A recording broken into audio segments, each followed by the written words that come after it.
চলছে প্রাণপণ লড়াই, অপেক্ষা শেষ হাসি হাসার। ইরান আমেরিকা ইসরায়েল দ্বিপক্ষিক যুদ্ধের অবস্থা ঠিক এমনই। রক্তক্ষয়ী লড়াইয়ে বিজয়ী হতে নিজেদের পূর্ণ প্রস্তুতি নিয়ে নেমেছে ইরান এবং ইরানের প্রতিদ্বন্দ্বী ইসরায়েল আমেরিকা। ইরানের লড়াকু মনোভাব বুঝিয়ে দিচ্ছে, প্রাণ দিলেও মান দিতে রাজি নয় তারা। এদিকে হরমুজ প্রণালী সম্পূর্ণ বন্ধ করে দিয়েছে ইরান। সারা বিশ্বে তেল রপ্তানি বন্ধ করে দিয়েছে। ইরান বলছে এ রুটে এক ফোঁটা তেল বের হতে দিবে না ইরান।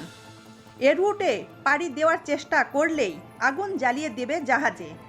মধ্যপ্রাচ্য জুড়ে চরম অস্থিরতার মধ্যে এমন ঘোষণা দিয়েছে ইরানের বিপ্লবী গার্ড IRGC।